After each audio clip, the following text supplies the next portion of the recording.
Hey everyone, Waterfall Joe here, and welcome back to another video. In today's video, we're talking about the latest lens from omsystem. This is the 50-200 f2.8 Pro, and it is omsystem's latest lens and their incredible lineup of lenses. Now this lens is more focused on the wildlife, and this fills a really nice spot in their lineup. Also, it's kind of a first in all of Micro Four Thirds, so really cool engineering behind this. Today's video, we're going to talk about the specs, the features, the price, and then after that, we're going to go out shooting and hopefully get some birds. I am not a wildlife bird photographer by any means. For those of you who've seen my channel, you'll know I'm a waterfall and landscape photographer. But I recently had my chance to borrow this from Milford Photo in Milford, Connecticut. They let me borrow it for the weekend and just make a quick video on it. It is not mine. It will be going back after that. I just wanted to go out and shoot with it, see what it's all about. I'm all in favor of all the new lenses that always come out, and I always want to get my hands on them. So today we're just going to film a video about it, chit chat about it, and go out and hopefully get some birds. We'll see. Let's dive in. Okay, so here is the 50-200 f2.8 Pro. This lens was released last month in September. It retails for about $3,700 here in the United States. And my first impression of it is this thing looks heavy, but it really isn't that bad at all. It kind of feels like omsystem made it using like spacecraft material where it's really nice quality metal, but it still has it feels like there's air in there, like it feels like it can float. I'll put the full spec list here on the screen in terms of the size, the weight, the length. It does take 77mm filters. Of course, it is fully weather sealed. It is stabilized. It will sync up with omsystem's stabilization in the cameras. It's fully compatible with the OM1 Mark II's full speed SH1 50 frames per second for burst. You have a bunch of switches on the side, which we'll talk about in a second. And of course, it has that beautiful white paint job, just like the legendary Great White from OM, the 150-400, to keep the autofocus motors cool on the hot sunny days when you're out photographing birds at 50 frames per second. But my first impression is this thing is absolutely incredible to hold. When you feel it, it just feels like a quality product, and it is a quality product. This is one of their best lenses out in their lineup. You have a bunch of programmable buttons here that you can program to specific focal distances. The focus has a really good throw to it. There is a tripod collar that is removable. Of course, you can also spin it however you need to if you're doing any vertical shooting, but the collar is completely removable as well, which is really nice. And this is a pretty skinny lens. In terms of size comparison, for anyone who shoots with a full frame camera, this is very similar in size to say like a 70-200 G Master Sony or a Nikon Z 70-200. Very similar in size, but I believe it weighs a little less. Like this, I wish I could explain it better. This really doesn't have much weight to it whatsoever. Okay, so here I have it mounted on my OM1 Mark II just to give you some size comparisons. Feels really well balanced. It doesn't feel too front heavy by any means. The focus throw is incredible on this thing. I'm really excited to go out and hopefully get some birds. So let's talk about where does the 50-200 2.8 sit in the omsystem lineup. So omsystem has a ton of telephoto lenses. You know, that is kind of Micro Four Thirds sweet spot is telephoto. By having the 2x crop factor, we have such a plethora of amazing telephoto lenses. So let me just give you a quick rundown of what omsystem currently has. So you have the 40-150 in all three of its generation, or you have the 40-150 in all of its variations. You have the 40-150, the R, which is kind of also known like the Plastic Fantastic. Next up, you have the 40-150 f4, which is actually what I personally own, just to give you a size comparison here. And then next up, you have the legendary 40-150 f2.8, which some people thought that this would be replacing, but this isn't replacing the 40-150 2.8. This is simply going a notch above the 40-150 f2.8. But the 40-150 f2.8 was kind of the lens that a lot of people were using before this came out, mostly because it had a great zoom, had a really unique reach. You can use teleconverters on it, which was legendary. Also to mention, you can use the 1.4 and the 2x teleconverter on this. Unfortunately, I don't have access to those today. There are plenty of other YouTube channels that have made plenty of videos talking about the teleconverters. Of course, it does mess with your aperture as well, so just keep that in mind. Next up, you have the 100-400, both first version and second gen. The new second gen does have the new second gen does talk to the omsystem stabilization, which is really, really helpful. Then you have the 50-200, which we all love. After that, you have the cheaper 75 to 300 millimeter lens, which is an incredible value for anyone who wants to get into birds, nature, wildlife without spending a ton of money. After that, you have the 150 to 400, which is the great white lens.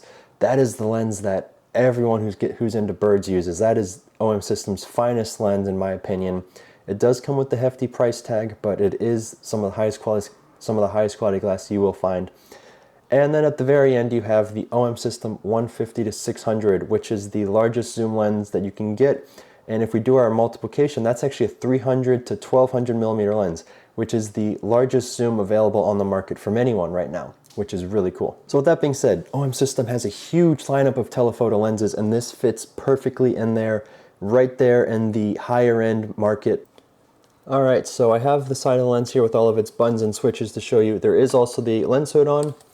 One of my favorite things about the lens hood is it has a window, and you can actually reach in and spin like a polarizer or an ND filter if you have a variable ND or a polarizer in there, which is really cool. I'm glad that OM added that window. There is a button here that you push to release.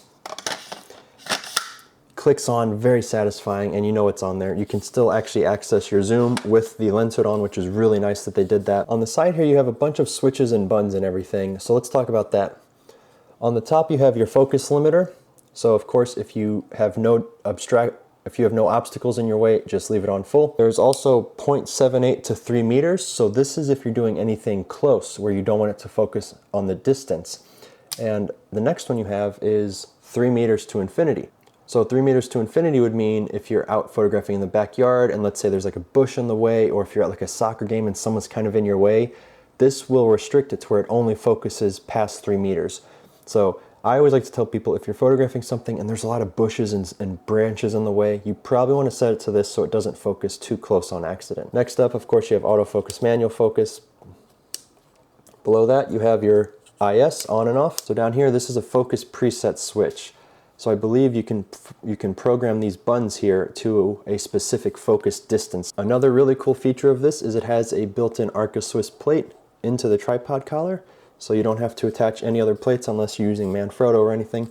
But if you are an Arca Swiss user, this will just slide right onto your ball head or your gimbal head. It'll be ready to go, no additional plates needed. So who is this lens best suited for? So I always say if you are a die-hard bird photographer where you need the most possible reach, then you're probably going to want to look at like the 150 to 400 or the 150 to 600 or the 100 to 400 version 2.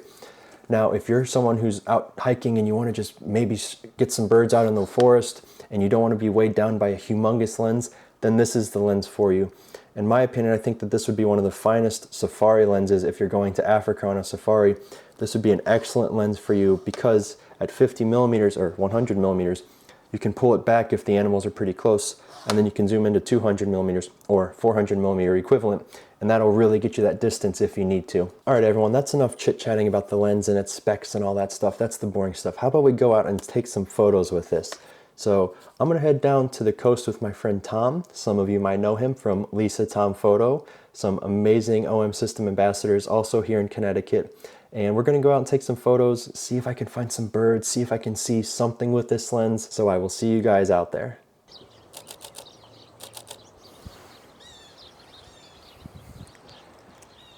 All right, everyone, I'm out here with Tom Kachara, OM System ambassador, legendary bird photographer. We're here with the 50 to 200. We both have them. We're here at the Milford Audubon Society in Milford, Connecticut, and I am learning how to photograph birds with a legendary bird photographer. I'll put some photos on the screen if anything turns out worth looking at.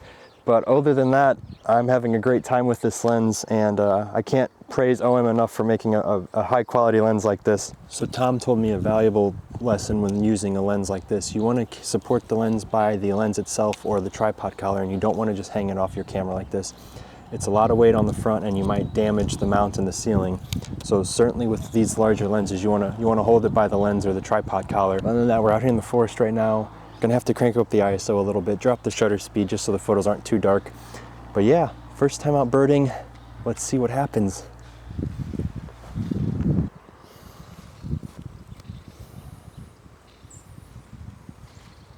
So I'm kind of in the wooded part here. I'm kind of in a little bit of a forest. And I'm gonna try this lens out at 2.8 because we are in kind of low light, so I could use all the low light I can get right now.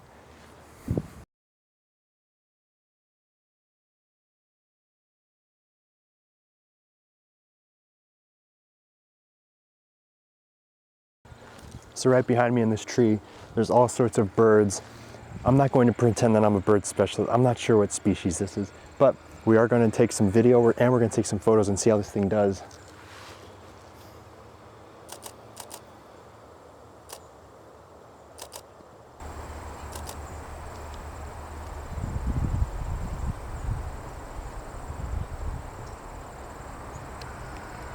Now this lens does have image stabilization and it does sync up to the omsystem image stabilization. So I was able to get a really steady handheld video. Really impressive, the stabilization. I don't feel like I need a gimbal or anything like that at all. You know, for a place like this where the birds are kind of higher up in the tree, this is where a little bit more zoom, like a 100 to 400 would be nice, but you can't beat the versatility of the 50 to 200.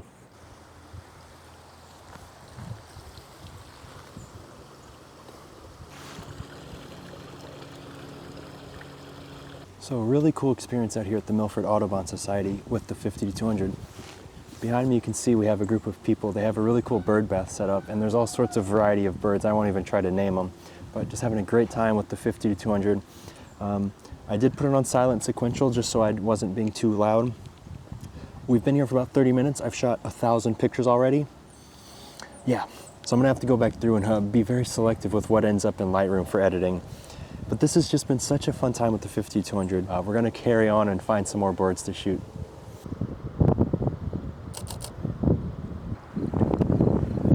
I know so many of you have heard this a billion times, but this is one of my first times experiencing bird photography on the OM1 Mark II. And I have to give praise to the incredible bird AI detection. It's absolutely amazing. I'm finding it's so easy just to aim the camera in the general vicinity of a bird and it just locks right onto it, which is amazing. It is kind of tricky, you know, through the branches and everything, but by having a smaller pinpoint and just kind of pinpointing through the branches, I find that the bird detection does a great job. Of course, on a bright blue sky, it's very easy to pinpoint that bird from the background, but 50-200 has been absolutely amazing out here at the beach. Gonna head down to the shore, hopefully get more birds. But this lens is also spectacular just for general landscapes as well. The variety is so incredible. There was a sailboat out there and I was able to get pretty close and get a nice kind of landscape shot of the sailboat. I can't believe it, guys. I actually just had to replace a battery on my camera out shooting. It was pretty full when we got here. Never ever do I shoot so much that I have to swap out batteries mid-shoot, but I've already taken about 1,000 pictures. So I'm having an absolute blast photographing birds. Tom has been such a great coach, just giving me advice and giving me tips and everything. We're here on the beach now. Just gonna photograph some seagulls, you know, nothing too crazy. You know, the beauty of this is this thing weighs practically nothing. I have had no issues whatsoever walking around all day with it. I've been trying to do some landscapes as well, which has been fun too. I'm going to try to do a handheld long exposure, see how that image stabilization works out. We'll see if that works at all or not. Let's try it out. Okay, I just tried. I managed to get about 1/8 of a second handheld, which is pretty damn impressive at 200 millimeters. You know, all you need is that little subtle difference, man.